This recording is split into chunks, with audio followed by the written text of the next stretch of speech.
ಇನ್ನು ಇದೇ ರೈತ ಹೋರಾಟಕ್ಕೆ ಬಿಜೆಪಿ ನಾಯಕರು ಸಾಥ್ ಕೊಟ್ಟಿದ್ರಲ್ಲ, ಇದ್ರ ಬಗ್ಗೆನೂ ಕೂಡ ಸಿಎಂ ತಿವಿದಿದ್ದಾರೆ. ವಿರೋಧ ಪಕ್ಷದವರ ಮಾತುಗಳಿಗೆ ಬಲಿಯಾಗಬೇಡಿ, ಮುಗ್ಧತೆಯನ್ನ ಬಳಸಿಕೊಂಡು ರೈತರಿಗೆ ತಪ್ಪು ಮಾಹಿತಿ ಕೊಡ್ತಾರೆ. ಹೀಗಂತ ಬಿಜೆಪಿ ವಿರುದ್ಧವಾಗಿ ಸಿಎಂ ಸಿದ್ದರಾಮಯ್ಯ ಸಿಡಿಮಿಡಿಗೊಂಡ್ರು.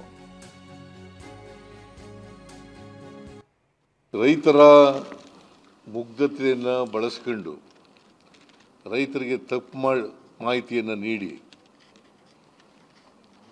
ಕೇಂದ್ರ ಸರ್ಕಾರದ ಜವಾಬ್ದಾರಿ ಇದ್ದರೂ ಕೂಡ, ಹೆಚ್ಚಾಗಿ ಕೇಂದ್ರ ಸರ್ಕಾರದ ಜವಾಬ್ದಾರಿ ಇದ್ದರೂ ಕೂಡ ವಿರೋಧ ಪಕ್ಷದವರು ರಾಜಕಾರಣ ಮಾಡಲಿಕ್ಕೆ ಹೊರಟಿದ್ದಾರೆ. ನಾನು ರೈತರಲ್ಲಿ ಮನವಿ ಮಾಡ್ತೇನೆ,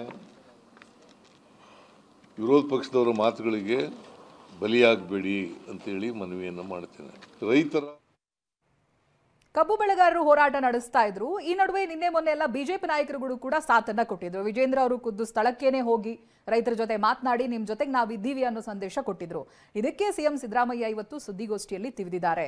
ಹಾಗೆಲ್ಲ ವಿರೋಧ ಪಕ್ಷದ ನಾಯಕರ ಮಾತುಗಳನ್ನು ಕೇಳಬೇಡಿ, ಅವರ ಮಾತುಗಳಿಗೆ ಬಲಿಯಾಗಬೇಡಿ, ರೈತರಿಗೆ ತಪ್ಪು ಮಾಹಿತಿ ಕೊಡ್ತಾರೆ, ರೈತರ ಮುಗ್ಧತೆಯನ್ನ ಬಳಸ್ಕೊಳ್ತಾರೆ, ಹೀಗಂತ ಬಿಜೆಪಿಗೆ ತಿವಿದಿದ್ದಾರೆ. ಪ್ರತಿಭಟನಾ ಸ್ಥಳಕ್ಕೇನೆ ಬಿಜೆಪಿ ನಾಯಕರು ತೆರಳಿದ್ರು, ರೈತರ ಜೊತೆ ಕೂತು ಪ್ರತಿಭಟನೆ ಕೂಡ ಮಾಡಿದ್ರು. ಆ ದೃಶ್ಯಗಳನ್ನು ಕೂಡ ನೀವು ನೋಡಬಹುದು. ಒಂದ್ ಕಡೆ ವೈದ್ಯರ ಬೆಂಬಲ ಸಿಗ್ತಾ ಇತ್ತು, ಸ್ವಾಮೀಜಿಗಳ ಬೆಂಬಲ ಸಿಗ್ತಾ ಇತ್ತು. ಅದರ ಜೊತೆಗೆ ವಿಪಕ್ಷಗಳು ಕೂಡ ರೈತರ ಜೊತೆಯಾಗಿ ಕುಳಿತು ಪ್ರತಿಭಟನೆ ನಡೆಸಿತ್ತು. ಇದಕ್ಕೆ ಸಿಎಂ ಸಿದ್ದರಾಮಯ್ಯ ಕ್ಯಾಬಿನೆಟ್ ಸಭೆಯಾದ ನಂತರದಲ್ಲಿ ಈ ಕಬ್ಬು ಬೆಳೆಗಾರರ ಬೇಡಿಕೆಯ ಬಗ್ಗೆ ಮಾತನಾಡ್ತಾ ಇರುವಂತ ಸಂದರ್ಭ ವಿಪಕ್ಷಗಳಿಗೂ ಕೂಡ ತಿವಿದಿದ್ದಾರೆ. ರೈತರ ಮುಗ್ಧತೆಯನ್ನ ಇವರು ಬಳಸ್ಕೊಳ್ತಾರೆ, ರೈತರಿಗೆ ತಪ್ಪು ಮಾಹಿತಿಯನ್ನ ಕೊಡ್ತಾರೆ, ಅವ್ರ ಮಾತುಗಳಿಗೆ ಕಿವಿಗೊಡೋದಕ್ಕೆ ಹೋಗಬೇಡಿ, ಬೆಲೆ ಕೊಡಬೇಡಿ ಅನ್ನೋದಾಗಿ ಹೇಳಿದ್ದಾರೆ. ಸೊ ಇಷ್ಟು ದಿನಗಳವರೆಗೂ ನಡೆದುಕೊಂಡು ಬಂದಿರೋದು, ಪ್ರತಿಭಟನೆ ಸ್ವರೂಪ ಪಡೆದುಕೊಂಡಿರೋದಕ್ಕೆ ಕಾರಣ ರೈತರ ಯಾವುದೇ ಬೆಂಬಲಕ್ಕೂ ಕೂಡ ಸರ್ಕಾರ ಇದುವರೆಗೂ ಸ್ಪಂದಿಸಿರಲಿಲ್ಲ ಅನ್ನೋ ಆರೋಪ ಖುದ್ದು ರೈತರು ಮಾಡ್ತಾ ಇದ್ದಾರೆ. ಹೀಗಾಗಿ ಬೀದಿಗಿಳಿದು ಪ್ರತಿಭಟನೆ ಮಾಡಿದ್ರು. ಇವತ್ತು 8ನೇ ದಿನವೂ ಕೂಡ ಪ್ರತಿಭಟನೆ ನಡೆಯಿತು. ಇದೇ ಸಂದರ್ಭ ಕ್ಯಾಬಿನೆಟ್ ಸಭೆಯನ್ನ ಕೂಡ ಕರೀತಾರೆ ಸಿಎಂ ಸಿದ್ದರಾಮಯ್ಯ.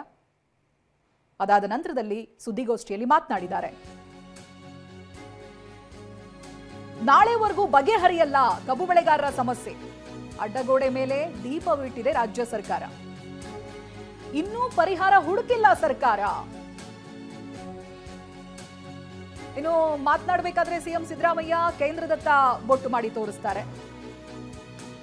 ಕೋಲು ಮುರಿಲಿಲ್ಲ, ಹಾವು ಸಾಯಲಿಲ್ಲ, ನಾಳೆ ಸಭೆ ತನಕವೂ ಈ ಗೊಂದಲ ಬಗೆಹರಿಯೋದಿಲ್ಲ. ನೋಡಿ, ಒಂದು ಸೊಲ್ಯೂಷನ್ ಅನ್ನೋದು ಎಲ್ಲೂ ಕೂಡ ಕಾಣಿಸ್ತಾ ಇಲ್ಲ. ಅಡ್ಡಗೋಡೆ ಮೇಲೆ ದೀಪ ಇಟ್ಟ ಹಾಗೆ ಸಿಎಂ ಸಿದ್ದರಾಮಯ್ಯ ಮಾತನಾಡಿದ್ದಾರೆ. ಕೇಂದ್ರದ ಕಡೆಗೆ ಬೊಟ್ಟು ಮಾಡಿದ್ದಾರೆ. ಅವರು ಬೆಲೆ ನಿಗದಿ ಮಾಡೋದು ಅಂತ ಹೇಳಿದ್ದಾರೆ. ಸೊ ಹಾಗೆ ನೋಡಕ್ ಹೋದ್ರೆ ಇವತ್ತು ಇಡೀ ದಿನ ಬೆಳವಣಿಗೆ ಏನಾಯ್ತು, ಸೊಲ್ಯೂಷನ್ ಏನಾದರೂ ಸಿಕ್ತಾ ಅಂತ ಕೇಳಿದ್ರೆ ಇಲ್ಲ, ಪರಿಹಾರ ಸಿಕ್ಕಿಲ್ಲ. PM ಪತ್ರ ಬರಿತೀನಿ, ಅವ್ರ ಹತ್ರ ಸಮಯ ಕೇಳ್ತೀನಿ, ಅವ್ರನ್ನ ಭೇಟಿ ಆಗ್ತೀನಿ, ಅಲ್ಲಿ ಚರ್ಚೆ ಮಾಡ್ತೀವಿ, ಈ ರೀತಿಯಾದಂಥ ಮಾತುಗಳೇ ಇತ್ತು. ರೈತರು ಇಷ್ಟೊಂದು ಆಕ್ರೋಶ ವ್ಯಕ್ತಪಡಿಸಿದ ನಂತರದಲ್ಲೂ ಕೂಡ ಇವತ್ತಿನ ಕ್ಯಾಬಿನೆಟ್ ಸಭೆ ಕರೆದಿದ್ದಾರೆ ಅಂತ ಗೊತ್ತಾದಾಗ ಸಚಿವರುಗಳಿದ್ದಾರೆ, ಶಾಸಕರಿದ್ದಾರೆ, ಗೊತ್ತಿದೆ ಅವ್ರ ಮೇಲೆ ಯಾವ ರೀತಿಯಾಗಿ ರೈತರು ಕೋಪಗೊಂಡಿದ್ದಾರೆ, ಆಕ್ರೋಶ ವ್ಯಕ್ತಪಡಿಸ್ತಾ ಇದ್ರು, ಅಸಮಾಧಾನ ಇತ್ತು ಅನ್ನೋದಾಗಿ.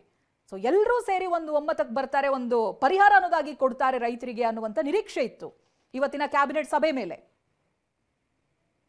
ಬಟ್ ಏನ್ ಆನ್ಸರ್ ಸಿಕ್ಕಿದೆ ಅಂತ ಕೇಳಿದ್ರೆ, ಕೇಂದ್ರ ಇದನ್ನ ಫಿಕ್ಸ್ ಮಾಡುತ್ತೆ, ಬೆಲೆ ನಿಗದಿ ಮಾಡೋದು ಕೇಂದ್ರ ಅಂತ ಎಲ್ಲರ ಗಮನವನ್ನ ಕೇಂದ್ರದ ಕಡೆ ಸರಿಸಿದ್ರು ಸಿಎಂ ಸಿದ್ದರಾಮಯ್ಯ.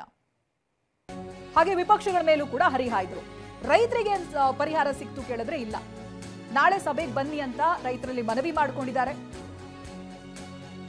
ಪರಸ್ಪರ ಚರ್ಚೆ ಮೂಲಕ ಇತ್ಯರ್ಥ ಮಾಡಬೇಕು, ಚರ್ಚೆಗೆ ಬನ್ನಿ ನಾಳೆ ಅನ್ನೋದಾಗಿ ರೈತರಲ್ಲಿ ಸಿಎಂ ಸಿದ್ದರಾಮಯ್ಯ ಮನವಿ ಮಾಡಿಕೊಂಡಿದ್ದಾರೆ. ಇದೆಲ್ಲವೂ ಕ್ಯಾಬಿನೆಟ್ ಸಭೆಯ ನಂತರದಲ್ಲಾದಂಥ ಬೆಳವಣಿಗೆ. ನಾಳೆ ಸಭೆ ನಡೆಸ್ತೀವಿ, ಬರಬೇಕು, ಚರ್ಚೆ ಮಾಡೋಣ ಅನ್ನೋದಾಗಿ ರೈತರಿಗೆ ಕರೆ ಕೊಟ್ಟಿದ್ದಾರೆ, ಅವರಲ್ಲಿ ಮನವಿ ಮಾಡಿಕೊಂಡಿದ್ದಾರೆ. ಕಬ್ಬಿಗೆ ಬೆಲೆ ನಿಗದಿ ಮಾಡಿ ಅಂತ ರೈತರು ಆಗ್ರಹಿಸ್ತಾ ಇದ್ರೆ ಕ್ಯಾಬಿನೆಟ್ ಸಭೆಯ ನಂತರ ಸಿಎಂ ಸಿದ್ದರಾಮಯ್ಯ ಮಾತನಾಡಿ ನಾಳೆ ದಿನದ ಸಭೆಗೆ ಬನ್ನಿ ಅನ್ನೋದಾಗಿ ರೈತರಲ್ಲಿ ಮನವಿ ಮಾಡಿಕೊಂಡಿದ್ದಾರೆ. ಇದಿಷ್ಟೇ ಇವತ್ತಿನ ದಿನ ಆಗಿರುವಂತಹ ಬೆಳವಣಿಗೆ ಕಬ್ಬು ಬೆಲೆ ನಿಗದಿಗೆ ಸಂಬಂಧಪಟ್ಟ ಹಾಗೆ.